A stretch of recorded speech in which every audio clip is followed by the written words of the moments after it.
And FAB was designed because as human beings, we're really passionate about the products or services we create. Okay. We all want to advertise. We all want to tell you how great we're going to be, how wonderful the products and services are. And it's more of a tell than a sell. What FAB frameworks do is they allow us to break down how we communicate value to a customer. So FAB stands for the feature, the advantage, and the benefit. Now, most good salespeople can sell features all day long.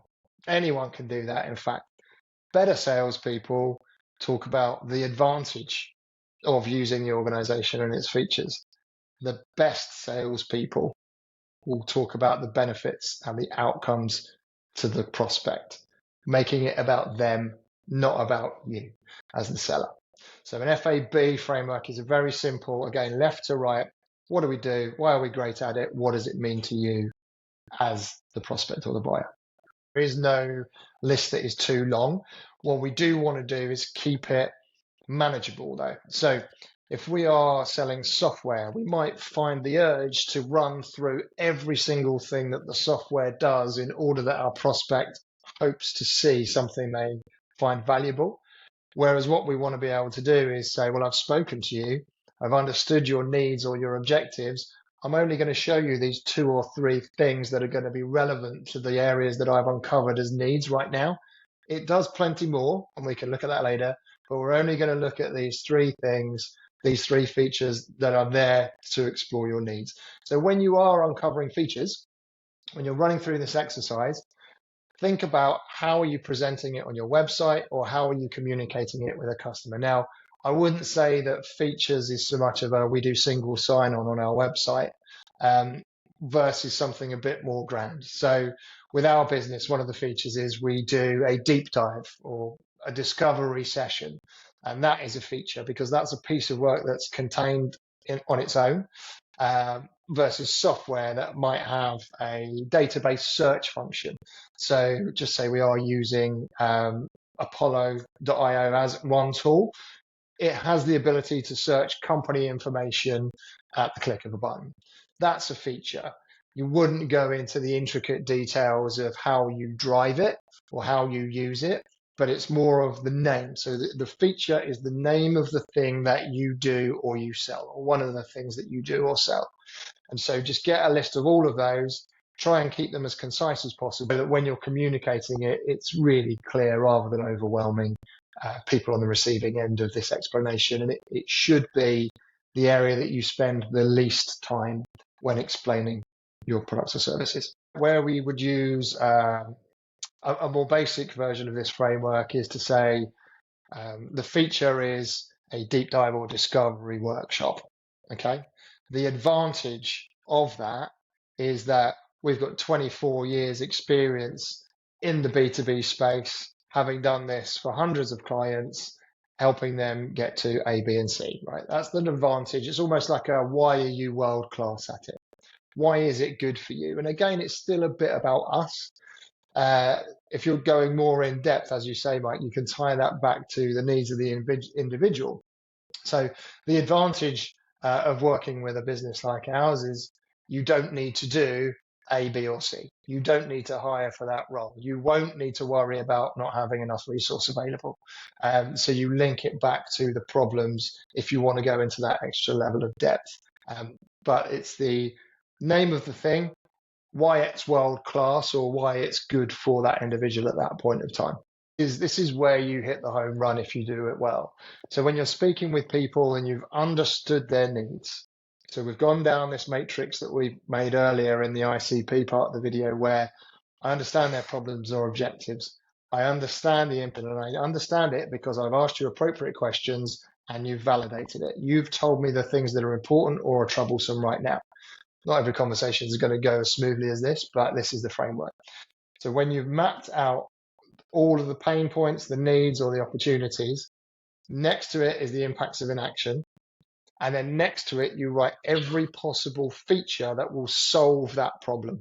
So we've got the feature, discovery, the advantage, because you haven't got time or resource to do it internally yourself. And we've got 24 years experience running these things. The benefit is where we link up the impact of inaction. So what happens if they don't fix it, to the outcome that you want them to see in their mind. So if I don't hire for this role, I won't be able to do X, which will mean it'll have an impact on revenue. We have feature A that is world class because of advantage one, which means you won't need to lose revenue or worry about any short-term impact by not having that role filled. So the easy trick to get over this is when a benefit statement isn't clear from an advantage statement. The advantage is why it could be good, but the benefit statement, if you always start it with the words which means, and then link it back to the impact of inaction. So I've got a problem. If I don't fix it, this bad thing is going to happen, or stagnancy is going to happen. Feature, advantage, which means you don't need to worry about X being a problem, which means you will be able to achieve objective A quicker, which means you will overcome problem A, B, and C, which means. And I really need to emphasize this because there's something that us as mere mortal human beings do quite a lot, and we place a lot of understanding on the individual on the other side of the conversation. We expect them to understand what we're talking about. This is a world that we live in as sellers, as product owners, as consultants, whatever we're doing, whatever you're taking to market, it's a world we live in, not the world they live in. So by using the benefit statement, we know in no uncertain terms, we've met the benefit statement of what we do, and we've matched it with the problem statement that they told us about earlier, and we've told the whole story on how to overcome that situation. So they're two simple acronyms, right? Ideal customer profile and feature advantage benefit. If you use these correctly, they will be transformative in your business. And I've been doing this for a long time.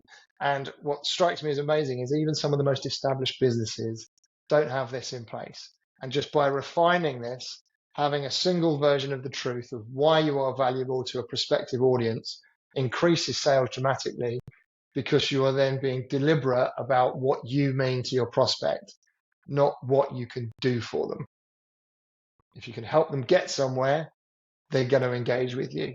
If you're flogging your services on how you do it, they're less likely to care. And this all comes down to really good structured storytelling and relevance. I mean, at the end of the day, we want clean, clear language that we understand. I don't know if any of you have ever engaged with accountants or lawyers or anywhere in a regulated industry that is very, very jargon heavy, and you suddenly feel overwhelmed and, a little bit inadequate on some occasions, like, I don't understand what you're talking about. And what we want to do is use language that is really, really simple. And so one of the sort of sense checks that we use is, if you was explaining this to a teenager, could they understand it without any working knowledge of your industry? And if you can use words that are really dumbed down, no organization or industry jargon, plain, simple language that anybody can understand, then you're on the right track. And keeping it short and relevant is equally as important. So if you want a sense check, write this up, go home to your partner, speak to a parent, friend, whatever it might be, someone who's outside of your world, and just say, as I say these things to you, do they make sense? And if they don't make sense to somebody who doesn't understand your world, you've made it too complex. And that's another great thing for ChatGPT. We're big advocates of using these large language models like ChatGPT to write down what you've done at scale in your own language, using your own terminology, put it into ChatGPT and say, please downplay the language, remove jargon, and make it simple to understand so that a teenager could comprehend this information easily, and it will rewrite it for you. We don't need to be wordsmiths here. We don't need to be copywriters, but we do need to be succinct, and we need to be clear on values and outcomes. Just lose the waffle. Absolutely lose it. That's the fastest way to lose someone's attention. You do on your website is going to be different to what you're putting in any outbound messaging. So the website is a further advert or an extension of what you do. It's the come and get more information. When you're trying to pique somebody's attention on outbound, you're talking around the problems or the needs that they might be facing. So we need to be credible. We need to talk about things that actually mean something to the recipient. And we need to talk about us as service providers or software providers last. In fact, you don't even need to mention what you do too much in the first call. It's actually, am I knocking at the right door? Have you got one of the problems that I solve? And if you haven't, I'm going to back out. I'm not going to try and sell you something you don't need, right? So this does form the backbone of absolutely every piece of communication that you use, but it's a document that should live and breathe and evolve all the time. So ours is entirely different from when we launched, and it evolves all the time. And we check that probably once a quarter just to make sure that the message is right, that we're still validating the problems are correct, that we're removing things that people are finding less important.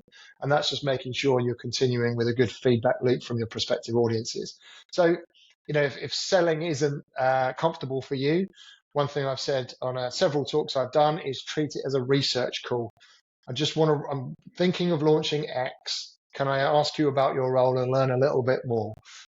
When you're doing a research call, you feel less pressure to sell, and you actually have some really good discovery conversations that help qualify a prospect in or out. So think about what you want to understand from the prospect. Use that ICP and that problem statement and that FAB matrix that we'll share with you to steer how you ask questions and how you bring value to the conversation.